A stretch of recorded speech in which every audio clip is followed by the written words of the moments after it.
Big Meech was pushed to leave by Lil Boosie, but 50 Cent only made things worse by dragging him for dirt. Boosie has also been charged with being a snitch, deliberately sliding into all of this to give information to the government. As anyone who has been following Boosie knows, he isn't the kind to defend those who have been accused of snitching. So the fact that he is suddenly standing 10 toes down behind Big Meech has him feeling side-eye. And naturally, 50 is at the top of that list. Neither Big Meech nor Lil Meech is on the same page with 50.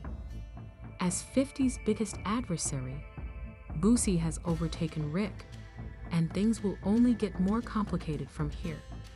You already know that 50 is a jerk when it comes to people. Now defending them immediately wins you a place on his op list. Lil Meech's decision to work with the best op in the business to promote 50 Cent was the beginning of everything. In response, 50-year-old Rick Ross posted a remark that said, "I think I'm Big Meech." Since the statement is a lyric in Rick's song, it was a bifurcated jab at Rick and Meech. BNF, my biggest mistake was not continuing my relationship with Tammy Cohen, he added in the caption. Now, some of you might be wondering who Tammy Cohen is and what exactly in this documentary convinces him that Big Meech, the man he just praised and even made a full TV show about, is a snitch. Big Meech and Tammy have been business partners and close friends for a long time. There have even been allegations in a 2014 probe that they might have been working together covertly. Meech and 50 were at odds, but 50 implied that Tammy was collaborating with the FBI to sell them Meech's information and even produce a documentary about him. Tammy is in charge of managing and controlling everything associated with BMF, including the TV series 50, which was created about the group. This is strange because Meech sold his life story to her right before he was arrested.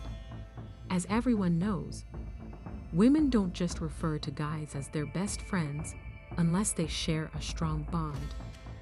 While he was still incarcerated, he was cool for a long time and aggressively gave her all the information about his businesses and activities. In order for Meech to depart earlier than planned, she allegedly sold the FBI all of this information, which is the issue.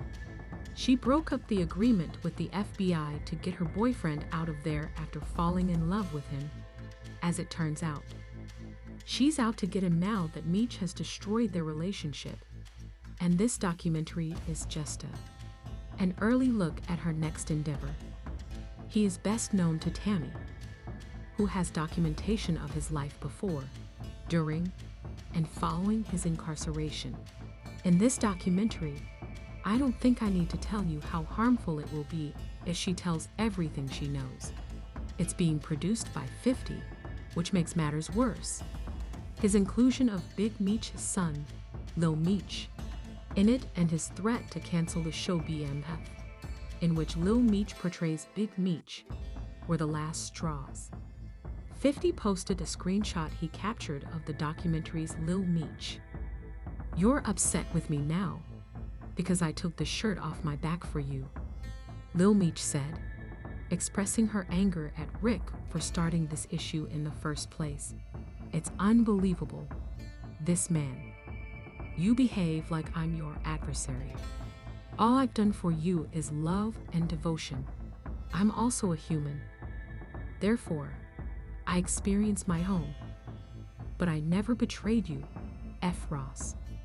I'm confused by this internet guy, but he handed my dad some bread so he could pay his bills until our next season begins. I'm someone you know in person." Additionally, he said that there will be no more seasons of Love and Hip Hop Atlanta and that Lil Meech would be making an appearance on the show. He made the most selfish move of all when he accused Lil Meech of being a child and claimed that he was high on drugs while they were working on BMF. He brought it up to Big Meech, who seemed indifferent to it and even tried to brush it off. as if it were just another 50 claims case. Later today, I'll summon Mona Scott on his behalf. Lil Meech had to halt the show's production because of his severe addiction and bring him to recovery. He said, "I believe he felt uneasy about the relationship between me and M. Meech told me that he used to do less. Like it was cool after I told him that I didn't want him using drugs. He informed me how much he wasted when I asked him to stop spending all of his money. My decision to send him to rehab was unknown to others. Russell Horn's blood pressure was high during a weapons test, and Ian told me that the small man had whippets in his truck." Whippets, what the fizz? It's the beginning of B and B, C. Additionally, Rick was performing at the reunion event for Big Meech, originally planned to perform, but was also canceled. Of course, 50i enjoyed mocking Big Meech and Lil Meech about it, saying things like, "I have nothing to do with this. Please stop calling my phone. I sincerely hope that today is enjoyable for you. Have a wonderful Valentine's Day." The snitch accusations 50i made were addressed by Big Meech, and I'm more resilient than you might think. Since he didn't address the charges with the energy that someone facing rat accusations would normally do, his video merely served to heighten suspicions. I wasn't going to address this because I'm not trying to let nobody trick me off the streets. But I never folded, never told, never will. Death before the sign, always with me. So I'm doing this for my loved ones and the support of my friends and family. Come out to the Amarana Arena. Boosie was only one of several who spoke up at this period. Another remarked that his body language showed that he folded, while another noted that he didn't even sound as if he believed that. By uploading a photo of himself and 50 with a cartoonish image of a rat clutching a piece of cheese over 50's face, he also tried to mimic 50's pettiness.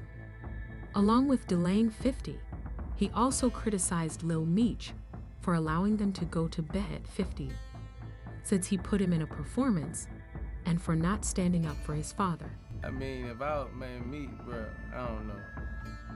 Lil Meech, I ain't like his response. It seemed like he got a genuine kind of love for 50 on his response. But, you know, my response was, look at that, my daddy. Let's go to water. And everything you, I don't know what Meech was on something. That's my pause. I don't give a right, wrong. Nigga, I don't give a. It's my son. My gonna go against this grain. That I was like, damn, you know, like seemed like him and 50 got a, you know, cause after that then came out how Meech was talking all, you know, like, no, all y'all. Ooh, is he a snake to belong with him? I said after noticing 50 giggling at his pop post. This is a topic on which many people disagree. Some think 50 is entitled to be angry, while others think he is being petty. 50's response was, "I did more for Meme than anyone in his life. Boy," as he put it. He always contacts me first to get him out of jail if he gets locked up. Someone said that Lil Meech should change his life because he respects 50. It's the proper thing to do, and it has nothing to do with his father. For safeguarding his seed and taking advantage of the chance to explore what 50 could accomplish for him, Big Meech should be grateful to 50. He ought to respect 50's family as a street guy by abiding by the regulations and not disturbing his rivals. I'm sick of Boosie's online tirades and have been urging that 50 should take care of it. But I want to hear what you think about 50 picking on Boosie, and if you believe he had good reason to cancel the show and include Lil Meech in this conflict. Please leave your comments in the section below. You can also watch this other dirty video by clicking here.